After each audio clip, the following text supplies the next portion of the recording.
Cümleten selamun aleyküm hanımlar. Divapatik YouTube kanalıma hepiniz hoş geldiniz. Bugün birlikte çok güzel, çok şık 5 çeşit patik yapacağız. Ben patiğimde lacivert, mavi ve beyaz olmak üzere 3 tane normal patiklik ip kullandım. Şişlerim 3 numara. Hemen modelimi de göstereceğim. İşte hanımlar, modelimiz bu şekilde. Çok güzel, çok şık, çok zarif bir model oldu. Tabanımız bu şekil. Patiğimizin arkası. Şöyle topuğumuz. Bu patik benim elimin ölçülerine göre 37, 38 ve 39 numara ayaklar için uyumlu oldu. Ben bu modeli Instagram'dan arkadaşım Nebahat'in Patikleri sayfasında gördüm. Çok beğendim, yapmak istedim. Umarım sizler de beğenirsiniz.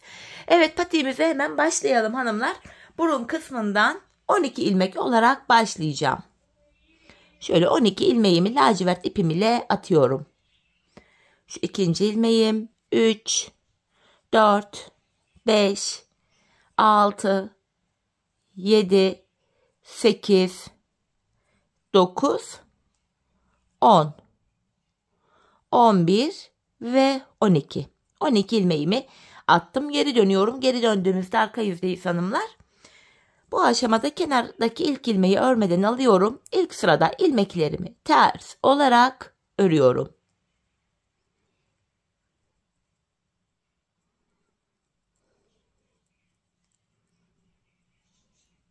Sonuncu ilmeğimi de ters ördüm. Geri dönüyorum, ön yüzdeyim. Artık tamamen düz örgü uygulaması yapacağız. 5'e geçeceğiz. Kenar ilmeğimi aldıktan sonra ikinci ilmeğim 3, 4, 5, 6. İlk 6 ilmeğimi ilk şişimle ördüm. Kalan 6 ilmeğimi de ikinci şişim ile örüyorum. Şimdi hiç geri dönmeden ilk başladığımız yerlerden 3. şişimize ilmekler çıkaracağız hanımlar. İlk ilmeğimi hemen şu kenara ilmeğin iki kanadına birden girerek çıkarttım. Devamında ilmek çıkartabilmek için de tığımdan yardım alacağım. Şöyle sırasıyla başlangıç yerlerine ilmeğin iki kanadına birden girerek ilmek çıkarıp 3. şişime takıyorum. Şu 3. ilmeğim, 4. ilmeğim, 5 ve bir ilmek daha çıkarttım, şişime taktım, 6. Şimdi bir 6 ilmek daha çıkaracağım. Onu da 4. şişime takacağım. Şu 1, 2, 3, 4, 5 ve hemen şu kenarda girerek buradan da bir ilmek çıkarıp şişime taktım, 6. 4 şişimde de 6'şer ilmeğim oldu. 5. şişimi aldım hanımlar. İlmeklerimi bir sıra düz olarak öreceğim. 5 şiş patikte bir sıra dediğimiz olay şudur. 4 şişimizdeki ilmekleri de örüp tamamlayınca bir sıra örmüş oluyoruz. Hepsini sırayla düz örüyorum. 2. şişime geldim. Boşalan şişimiz ile sıradaki şişteki ilmeklerimizi örüyoruz. 3. şişime geldim. Yine buradaki ilmeklerimi de düz olarak örüyorum.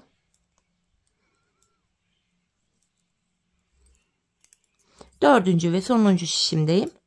Buradaki ilmeklerimi de düz öreceğim. Bir sıra ilmeklerimizi örmüş olduk hanımlar. Şimdi artırma zamanı. İlk şişimdeyim. İlk şişimizin olduğu yeri karıştıranlar olabilir. Şu ilk şişin altına küçük bir ip ya da iğne gibi bir şey takarsanız birinci şişin yerini belli etmiş olursunuz. Şişler de karışmaz. Artırma işlemini hanımlar patik burnumuza şöyle baktığımızda şu sağ ve sol kenardan yapıyoruz. Orta kısımlardan artırma yapmıyoruz. Şu anda ilk şişimdeyim. Kenarımız hemen başta. Kenara 2 ilmek örüyorum. Ardından ikinci ilmeğimin altındaki hemen şuradaki ilmeğimin kenarına koyu renk olduğu için hemen şuradaki ilmeğimin kenarına girerek buradan aldığımı da düz ördüm. Kalan 4 ilmeğim düz örülüyor. Böylece birinci şişimde 7 ilmeğim oldu. İkinci şişime geçtim hanımlar. Kenarımız sol tarafta. Son 2 ilmeğim kalana kadar öreceğim. Sondan ikinci ilmeğimin altına yani şuraya girerek buradan aldığımı da düz ördüm. Kalan 2 ilmeğim düz örülüyor. Böylece ikinci şişimde de 7 ilmeğim oldu. Üçüncü şişime geldim. Kenarımız hemen başta. Yine burada da 2 ilmek örüyorum. İkinci ilmeğimin altındaki hemen şu ilmeğimin kenarına girdim. Ve buradan aldığımı da düz örüyorum. Kalan 4 ilmeğim düz örülüyor. İlk 3 şişimde 7'şer ilmeğim oldu. Dördüncü ve sonuncu şişime geldim. Kenar bölüm bakın sol tarafa düşüyor. Son 2 ilmeğim kalana kadar öreceğim. Sondan ikinci ilmeğimin altındaki şu ilmeğimin kenarına giriyorum ve buradan aldığımı da düz ördüm. Şöyle. Kalan 2 ilmeğim düz örülüyor. 4 şişimizde de 7'şer ilmeğimiz oldu. Bir sıra artırma yaptık. Şimdi bir sıra 4 şişimdeki 7 ilmeğimi de artırma yapmadan öreceğim. 5 şiş patik burnunda bir sıra artırma yaparken bir diğer sırada artırma yapmıyoruz. Sebebi şu. Her sıra artırma yaparsak şayet patik burnumuz bir anda açılma yapar ve hoş bir görüntü olmaz. İkinci şişimi de ördüm. 3 ve 4. şişimdeki ilmekleri de düz öreceğim. Bu düz ilmekleri örerken artırma işlemini sizlere kısaca tekrar etmek istiyorum. Artırma işlemini 1. ve 3. şişimizde ilk 2 ilmeği ördükten sonra yapıyoruz. 2. ve 4. şişimizde de son 2 ilmek kalana kadar örüp öyle artırıyoruz. Evet, 4. şişimdeki ilmeklerimi de ördüm, tamamladım. Tekrardan ilk şişimizdeyiz hanımlar. Yeniden artırmaya başlayacağız. Kenarımız başta. 2 ilmek örüyorum. Hemen ardından ikinci ilmeğimin altında şu ilmeğimin kenarına girdim ve buradan aldığım ilmeğimi de düz örüyorum. Kalan 5 ilmeğim düz örülüyor. İkinci şişime geldim hanımlar. Sol tarafta kenarımız. Son 2 ilmeğim kalana kadar öreceğim. Sondan ikinci ilmeğimin altındaki hemen şu ilmeğimin kenarına da girerek buradan aldığım ilmeğimi örüyorum. Yani artırmamı yaptım. Kalan 2 ilmeğim düz örülüyor. Geldik 3. şişimize. Kenarımız başta. Hemen 2 ilmek örüyorum. İkinci ilmeğimin altındaki şu ilmeğin kenarına girip burayı da düz ördüm. Kalan 5 ilmeğim düz örülüyor. İlk 3 şişimde hanımlar 8'er ilmeğim oldu. 4. ve sonuncu şişimdeyim. Kenar sol tarafta. Son 2 ilmek kalana kadar öreceğim. Sondan ikinci ilmeğimin altındaki şu ilmeğimin kenarına girdim ve buradan aldığım ilmeğimi de düz ördüm. Kalan 2 ilmeğim düz örülüyor. 4 şişimizde de 8'er tane ilmeğimiz oldu. Şimdi yapacağımız işlem şu. Bir sıra ilmeklerimizi düz öreceğiz. Bir sonraki sıra artıracağız. Düz öreceğiz, artıracağız. Bu şekilde patik burnunu tamamlayacağız. Ben bu patiğimde her bir şişimde 14'er ilmeğim olana kadar artırmalarımı yaptım. Sonra da modelime başladım. Dileyen her bir şişe 15'er ilmek de yapabilir. Benim bu defa ipim görüldüğü üzere biraz kalın çıktığı için ben 14 ilmeği uygun gördüm. 15 ilmek yapanlar için de model kurulumunu zaten tek tek yine anlatacağım. Şimdi hep birlikte artırmalarımızı yapalım gelelim. Ardından birlikte modelimize başlayalım. Evet hanımlar, ben her bir şişimde 14'er ilmeğim olana kadar artırmalarımı yaptım. Artırmadan sonra bir sıra düz örmedim. Hemen modele geçeceğim. Her bir şişe 15'er ilmek yapanlar için de hanımlar model şöyle yapılacak. Hemen başlayalım. Toplam bakın hanımlar, modelimiz 5 sıradan oluşuyor. Modelimizin ilk sırasını yapacağız. İster 14 ister 15 ilmek artırın, hiç fark etmiyor. İlk 3 ilmeği lacivert ipim ile ördüm. Sonra beyazımı ekleyeceğim. Buraya bir tane beyaz örüyorum. Bir ilmek beyaz. Beyaz ipimin ucunu patiğim sökülmesin diye hemen lacivert ipimin ucuna düğümlüyorum. Bu şekilde yapacağım işlem şu hanımlar. Bakın ilk desenimizi yaptık. Model aralarında benim 14'er ilmeğim var. 6'şer ilmek yapacağım. 15'er ilmek yapanlar model aralarına, yani şuraya, burada 5 ilmek örecekler. Ben 6 ilmek örüyorum. 1, 2, 3, 4, 5, 6. 6 lacivert örüyorum. 1 beyaz. 15'er yapanlar 6 lacivert 5 lacivert 1 beyaz olacak şekilde örecekler. Tekrardan 6 lacivert öreceğim. 2, 3, devam ediyorum diğer şimdiden. 4, 5, 6. Bir tane beyaz örüyorum. Tekrardan 6 tane lacivert. Modelin birinci sırası. Bir tane beyaz. 6 tane lacivert. 3 oldu. Diğer şimdiden devam edeceğim. 4, 5, 6. Bir tane beyaz. Arkadaki ip geçişlerinde ipleri biraz serbest, esnek bırakalım. Patiğimiz gergin durur. Ayağa girmez hanımlar. Buna dikkat edelim. Devam ediyorum. Yine 6 tane lacivert öreceğim. 3, 4, 5, 6. Bir ilmek beyaz. 6 ilmek lacivert. 3 oldu. Son şişime geçtim. 4, 5, 6. Bir tane beyaz örüyorum. Tekrardan 6 tane lacivert. Şu 3. 4. 5. 6. Bir tane beyaz ve kalan 3 ilmeğimi lacivert ile örüyorum. Toplamda hanımlar 8 tane model kurdum. 15 ilmek yapanların 9 tane modeli oluyor. Bir model fazla oluyor. Şimdi modelde ikinci sıramız. İkinci sıramızda ilk 2 ilmeğimi lacivert ile öreceğim. 15 ilmek yapanlar da aynı şekilde. Sonrasında beyazımı alıyorum. Bir önceki sırada bir tane beyazım vardı. Buraya 3 beyaz olacak. 1, 2, 3. 3 tane beyaz. Şimdi lacivertimi alıyorum. Ben aralara 4'er tane lacivert öreceğim. 15 ilmek yapanların aralarda 3'er tane lacivertleri oluyor. Ben 4 lacivert örüyorum. 3 beyaz. 4 lacivert 3 beyaz olacak şekilde ilmeklerimi öreceğim. Modelde ikinci sıramız böyle hanımlar. İkinci sıramız. İkinci şişimden devam ediyorum. 3. 4. lacivertim. 3 tane beyaz. 1, 2, 3. Yine 4 lacivert. 3 ilmek beyaz. 15 ilmek yapanlar 3 lacivert 3 beyaz olacak şekilde örüyor. 3. şişime geçtim. Şu 3. lacivert ilmeğim. Şu da 4. 3 tane beyaz öreceğim.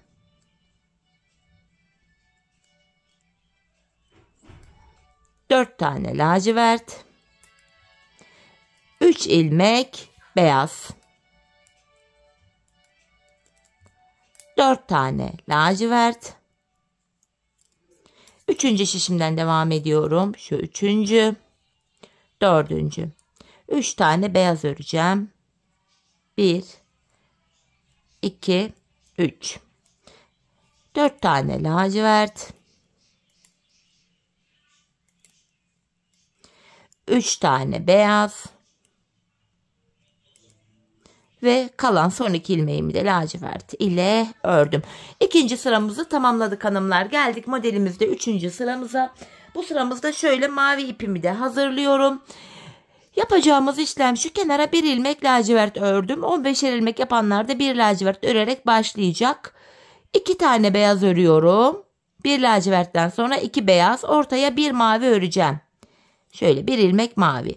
Yine mavi ipimi de yeni eklediğim için ipimin ucunu yine burada düğümleyeceğim. Hemen yanında beyaz var. Şöyle 2 tane düğüm attım.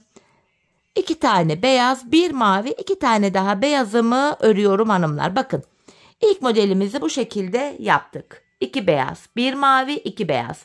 Ben model aralarına 2 tane lacivert örüyorum. 1, 2. 15 ilmek yapanların arada bir ilmek lacivertleri kalıyor hanımlar. Bir tane lacivert. Şimdi ikinci modelimi yapacağım. Modelde 3. sıramız. 2 tane beyaz, bir mavi, 2 beyaz. Araya 2 tane lacivert öreceğim. 1. Bakın şeklimize. Şu da ikinci lacivert ilmeğim. Devam ediyorum. Diğer modelimi yapacağım. 2 beyaz. Ortaya bir mavi. 2 tane daha beyazımı ördüm. Model arasına 2 tane lacivert örüyorum. Diğer modelime geçtim. 2 beyaz. Bir mavi. 2 beyaz. Ve model arası için 2 tane lacivert öreceğim. Şu birinci lacivertim. Diğer şişime geçtim. Şu da ikinci lacivert ilmeğim. Diğer modelimi yapıyorum. 2 beyaz. Bir tane mavi. Tekrar 2 beyaz. araya 2 tane lacivert örüyorum. Şöyle lacivertimi aldım. Şu 2 lacivert. Diğer modelimi yapacağım. 2 beyaz,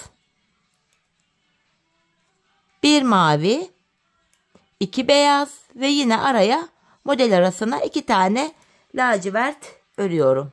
Şu birinci, diğer şime geçtim. Şu da ikinci lacivert ilmeğim. Bu sırada 3 ip birden gidiyor. 2 tane beyaz örüyorum. Tekrar tam ortaya 1 tane mavi,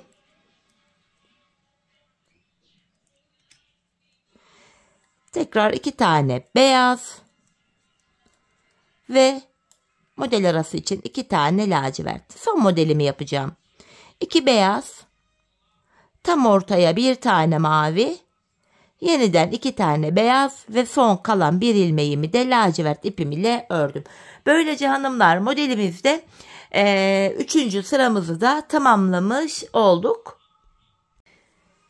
Şimdi tekrardan ilk şişimdeyim ve modelde 4. sıramız. Bu sıramızda yine ilk ilmeğimi lacivert ile örüyorum. 15'er ilmek yapanlar da bir tane lacivert örerek başlayacak.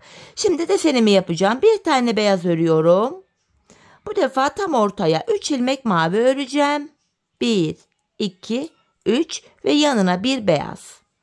Evet hanımlar, ilk modelimizi bu şekilde yaptık. Yine benim model aralarımda 2 tane lacivertim var. Ama 15'er ilmek yapanların aralarda birer tane laciverti oluyor hanımlar. Bir lacivert. Şimdi tekrardan ikinci modelime geçiyorum. İlk modelle aynı şekilde yapacağım. Bir beyaz, 3 mavi, bir beyaz.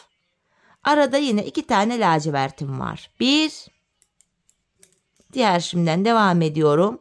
Şu da ikinci lacivertim. Tekrar bir diğer modelimi yapacağım. Bir beyaz, ortaya 3 tane mavi ve yanına bir tane beyaz.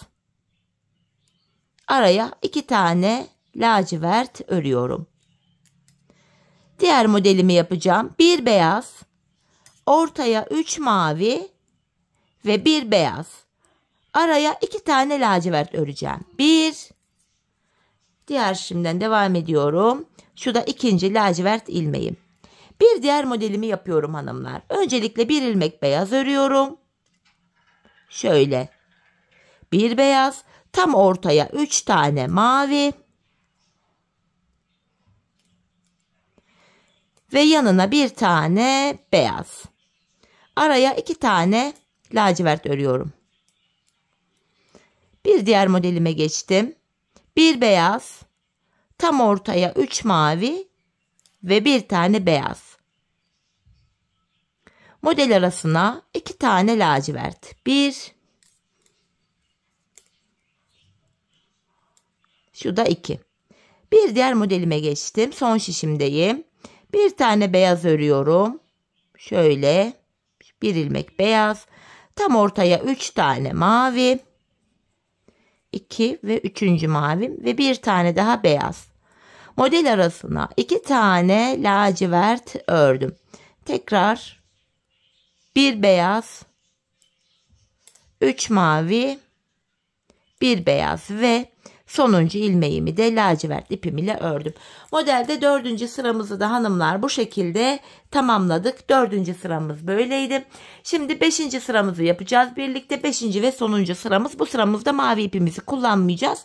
Beyaz ve lacivert iple devam edeceğiz. Bu sıramızda ilk 2 ilmeğimi lacivert ile örerek başladım. 15'er ilmek yapanlar da ilk 2'yi lacivert ile örsün. Sonra ilk modelimi yapıyorum. Bir beyaz, bir lacivert, bir beyaz. İlk modelimi yaptım. Benim model aralarında 4 lacivert ilmeğim var. 3, 4. 15'er ilmek yapanlar aralara 3 lacivert yapacaklar. Şimdi ikinci modeli yapıyorum. Bir beyaz, bir lacivert, bir beyaz. Arada 4 tane lacivert ilmeğim var. 2, 3 ve 4. Tekrar bir diğer modelimi yapıyorum. Bir beyaz, bir lacivert, bir beyaz. Arada 4 tane lacivert ilmeğim var. Diğer modelime geçtim. Bir beyaz, bir lacivert, bir beyaz. Arada 4 tane lacivert ilmeğim var. 2, 3 ve 4. Tekrar devam ediyorum. Bir beyaz, bir lacivert, bir beyaz. Arada 4 tane lacivertim var. Diğer modelimdeyim. Bir beyaz, bir lacivert, bir beyaz. Arada 4 ilmek lacivertim var. 3 ve 4. Diğer modelimi yapıyorum. Bir beyaz, bir lacivert, bir beyaz. Arada 4 tane lacivert ilmeğim var. Bir beyaz, bir lacivert, bir beyaz ve son 2 ilmeğimi de beyaz ipim ile ördüm. Evet hanımlar, ilk modelimizi bu şekilde tamamlamış olduk. Bakın, ilk desenimiz bitti. 5 sıradan oluşan desenimizi baştan sona birlikte yaptık. Şöyle model üzerinde göstereceğim. Ben modelim arasına 2 sıra lacivert ipim ile düz ördüm. Şimdi yapacağım işlem şu. Lacivert ipimi alacağım hanımlar. İlmeklerimin tamamını lacivert ipim ile örüyorum. Bu şekilde.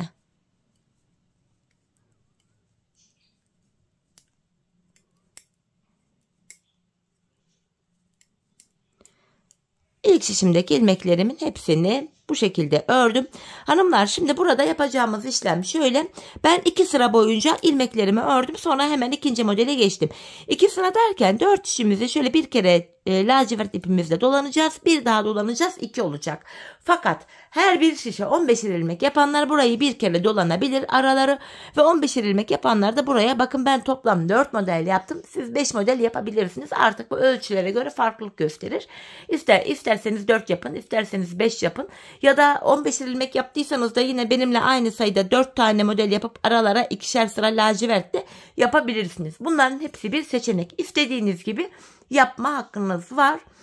Bunu da söyleyeyim. Şimdi hanımlar, 4 şişimizdeki ilmeklerimizi de 2 sıra boyunca ana renk ipimizle örelim gelelim. Evet hanımlar, 2 sıra boyunca ilmeklerimi lacivert ipim ile düz ördüm geldim. Şimdi aynı işlemi tekrar edeceğiz. 5 sıradan oluşan ilk modelimizi nasıl yaptıysak ikinciyi de aynı şekilde yapacağız hanımlar. Aynı işlemi devam ettireceğiz. Kafanız karışmasın diye ilk şişimde şöyle bir göstereyim yeniden. 3 tane lacivertten sonra bir tane beyaz örüyorum. Benim şişlerimde 14'er ilmeğim vardı. Aralara 6'şer lacivert, bir beyaz diye devam edeceğim. Yine her bir şişte 15'er ilmek yapanlar aralara 5'er ilmek koyacaklar. İlk modelde zaten 15'er ilmek yapanların da nasıl yapacağını her sırada söyledim. Bu şekilde modeli tamamlayacağız. Eğer ki kafanız karışacak olursa diğer modelleri de videonun gerisine gelerek, hani ilk modeli yaptığımız bölümlere gelerek sıralamalarını zaten tek tek söyledim. Aynı şekilde bu ikinci, üçüncü ve dördüncü modeli de yapabilirsiniz ve her model bitiminde aralara 2 sıra boyunca lacivert ipimizle örüyoruz. Sonrasında yeni modeli kuruyoruz. Bu şekilde tamamlanıyor. Gördüğünüz üzere toplamda 4 tane desenimden yaptım ve 4. desenimden sonra da tekrar 2 sıra 4 şişimdeki ilmeklerimi düz ördüm. Şimdi hep birlikte patiğimizin bu ön bölümünü kendi ölçülerimize göre tamamlayalım gelelim hanımlar. Ardından birlikte bilek ayrımını yapacağız. Evet hanımlar, ben patiğimin şu ön bölümünü tamamladım geldim. Toplamda 4 model yaptım. 4. modelimden sonra yine ilmeklerimi 2 sıra boyunca lacivert ipim ile düz ördüm. Beyaz ve mavi ipimi de artık kestim, ucunu arkaya düğümledim. Çünkü modelin devamında diğer ipleri kullanmayacağız. Lacivert ile devam edeceğiz. Bu aşamada hemen patiğimizin şu ölçüsünü de vereyim. Ona göre model sayısını ayarlayın. Patiğimizin eni hanımlar şöyle bakın. Ölçtüğümde 9,5 santim. Ön bölümde şöyle boyunu da vereyim. Ona göre model sayısını belirleyin. 12 santim. Şimdi bilek ayrımını yapacağız birlikte. Şu anda ilk şişimdeyim. Birinci şişimdeyim. Son bir ilmeğim kalana kadar ilmeklerimi öreceğim hanımlar. Bilek ayrımını yapıyoruz artık. Son bir ilmeğim kalana kadar ilmeklerimi düz olarak örüyorum. Yani 14 ilmeğim vardı. 13'ünü ördüm. Buradaki sonuncu ilmeğim ile ikinci şişimdeki ilk ilmeğimi alıyorum. Bu iki ilmeği şöyle birbiriyle yer değiştirdim. Yer değiştirdiğim ilk ilmeğimi ilk şişimle örüyorum. Bilek ayrımında, yani burada ilmekleri yer değiştirerek örüyoruz. Sebebi şu: bilek ayrımı daha sıkı ve sağlam oluyor. Patiğimizin şu arka bölümüne geçtik hanımlar. Patiğimin şu kenarlarına ben 8'er ilmek haroşa ördüm. Örgümüzün hemen hem arka yüzünde düz örgü örünce haroşa oluyor. Hem ön hem arka yüzde ters örgü örünce yine haroşa oluyor. Ben örgümüzün her iki tarafında da düz örgü örerek haroşalarımı elde ediyorum. İkinci şişimdeyim. İlk 8 ilmeğin bilek kenarı haroşa düz olarak öreceğim. 5, 6, 7, 8. Bu 8 ilmeği hem ön hem arka yüzde düz öreceğiz. Devamında gelen ilmekleri de yine düz örmeye devam ediyorum. Artık patiğimizin arka bölümüne geçtik hanımlar. Arka bölümde ön yüzde düz, arka yüzde de ters örgü uygulaması yapacağız. Bilek ayrımına kadar öreceğim, ardından geri döneceğim. Geri döndüğümüzde de arka yüzde olacağımız için ilmeklerimizi ters öreceğim. Sadece haroşalarımız var kenarlarda. Onları haroşa olarak örmemiz gerekiyor. Yine bir diğer şişime geçtim. Tabana denk gelen yer burası. Buraları da düz örmeye devam ediyorum. Bilek ayrımı yaptım. Son şişime geldim. Buradaki ilmeklerimi de düz öreceğim. Bakın son 8 ilmeğim haroşa. Bilek kenarında. Bunları da yine düz örüyorum. Sonuncu ilmeğimi de ördüm. Bakın bilek ayrımına kadar geldik, geri döneceğiz. Yapacağımız işlem bu. Bilek ayrımına kadar örüyoruz ve geri dönüyoruz. Şimdi ben sonuncu ilmeklerimi ördüğüm için ilk ilmeğimi örmeden aldım.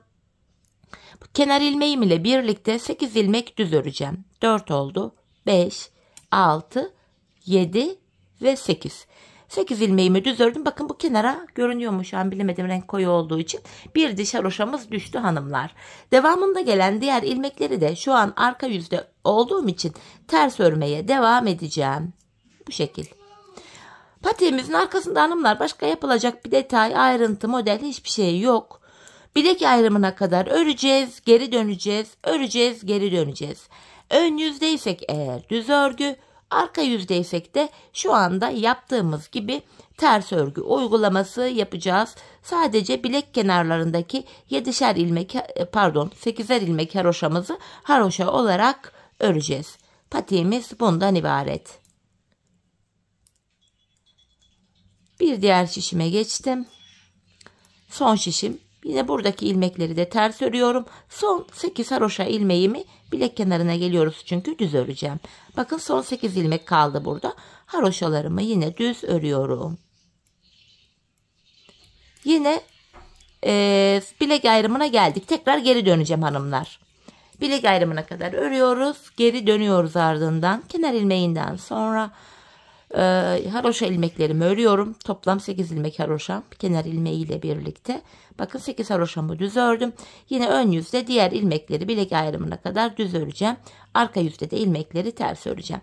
Bu şekilde devam edecek hanımlar patiğimiz. Şöyle baktığımızda koyu renk çok net görünüyor mu bilemedim ama şu anda şu yanlarda birer diş haroşamız oluştu bile. Ben bu patiğimin şu arka bölümüne, şu arkasına toplamda 15 diş, 15 sıra haroşa ördüm. Bu benim ölçüme göre, örgüme göre tam oldu. Bu aşamada ben 15 yaptım diye siz de ille de 15 yapmak zorunda değilsiniz hanımlar, şu arka haroşa dişlerinin sayısını. Bu aşamada patiğinizi ayağınıza ölçün örerken. Hani bir miktar ördünüz, bir ölçün. Şu arka bölümünü topuğunuzun kenarına gelene kadar örün hanımlar. Ben 15 yaptım ama belki siz 17 yapacaksınız. Belki 14. Bu tamamen örmek istediğiniz ölçüye göre değişiklik gösterebilir. Ayak numarasını buna göre ayarlamış olursunuz. Şimdi hep birlikte patiğimizin arka bölümünü kendi ölçülerimize göre örelim, gelelim. Ardından birlikte topuğumuzu keseceğiz. Evet hanımlar, patiğimin arka bölümünü ördüm geldim. Burada 15 sıra haroşam var.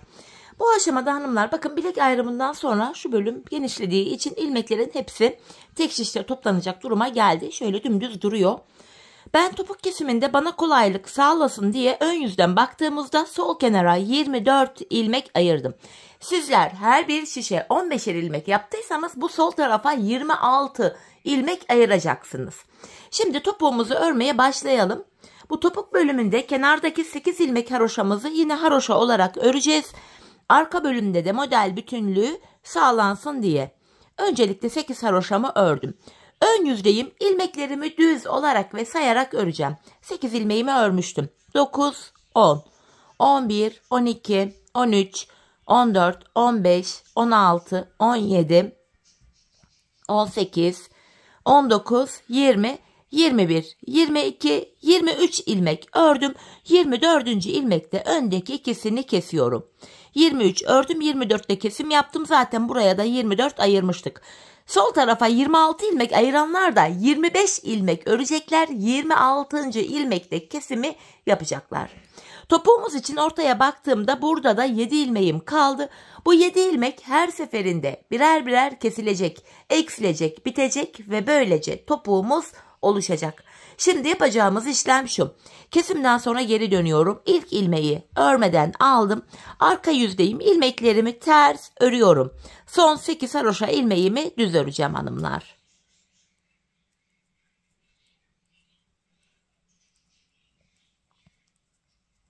Son 8 ilmeğime geldim. Haroşalarımı yine düz olarak örüyorum. Tekrar geri döndüm hanımlar. Yeniden ön yüzdeyim. Bir önceki sırada yaptığım işlemin aynısını yapacağım. Yani 23 ilmek öreceğim. 24. de kesimimi yapacağım. Sol tarafa 26 ilmek ayıranlar da her seferinde 25 ilmek örecekler. 26. da kesimi yapacaklar. 8 haroşamı ördüm. Sayarak gidiyorum. 9, 10, 11, 12, 13, 14, 15, 16, 17, 18, 19, 20, 21, 22, 23. 24. ilmekte öndeki ikisini alıyorum ve kesimi yapıyorum. İkinci kesimi yaptık. Bir önceki sırada arada 7 ilmek vardı. Şimdi baktığımızda 1 ilmek eksildi. 6 ilmek kaldı. Şimdi tekrar geri döneceğiz. Kesimi yaptık çünkü. Arka yüzde ilmekleri öreceğiz. Ön yüzde yine aynı işleme devam edeceğiz. Ben 23 öreceğim. 24'te kesim yapacağım.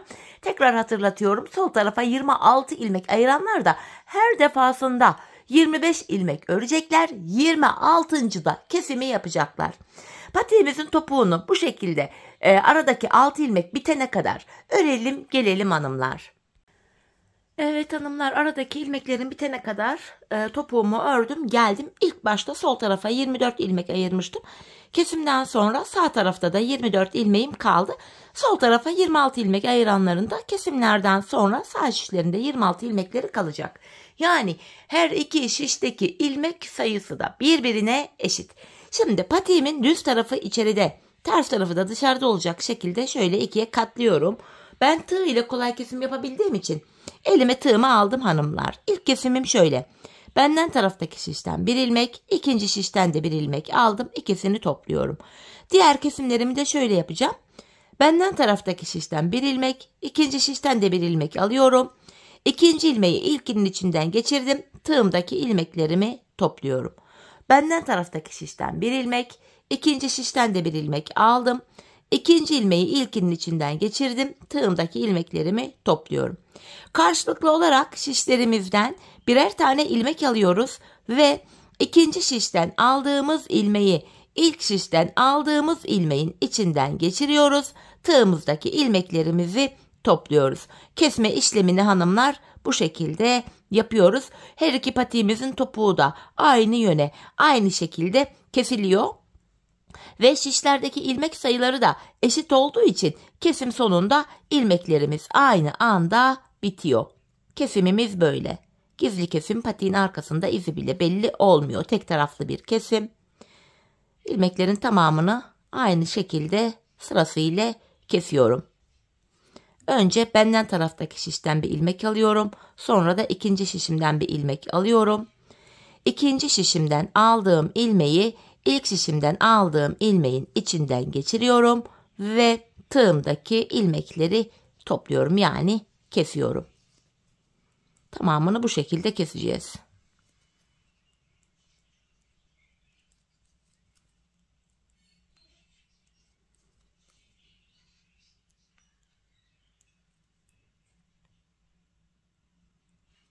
Son birer ilmeğim kaldı. Önce benden taraftaki, sonra da ikinci şişimdeki ilmeğimi tığıma aldım. Tığımdaki 3 ilmeğin 3'ünü birden topladım ve buraya 2 tane zincirimi çektim. İpimi keseceğim artık. Patiğimizi tamamladık. Hemen ipimizin ucunu gizleyin. Patiğimize bakalım. Arka ilmek aralarına girerek şöyle zincirimi düğümleyerek, zincirle düğümleyerek ipimin ucunu şöyle arkaya gizliyorum. Evet. Topuğumuz şöyle hanımlar, bakın. Bu şekilde zaten gizli kesim Şöyle tek taraflı. Çok güzel, çok şık, güzel bir patik oldu hanımlar. Görüntü itibariyle bakın patiğimizin duruşu bu. Hemen bir de mankenle yamada giydireyim. Birlikte ayaktaki duruşuna da bakalım. Çok hoş, çok güzel bir model oldu. Ben çok beğenerek, çok severek yaptım. Umarım sizler de patiğinizi benimle birlikte beğenerek, severek yaparsınız. Yapacak olanlara da şimdiden kolay gelsin diyorum. Evet hanımlar, patiğimizin ayaktaki duruşu da yine bu şekilde. Bakın. Patiğimizin tabanı, kenarları, önden duruşu, model bu. Evet hanımlar, yine birlikte güzel bir modelin daha sonuna geldik. Umarım sizlere faydalı, hoş bir video olmuştur.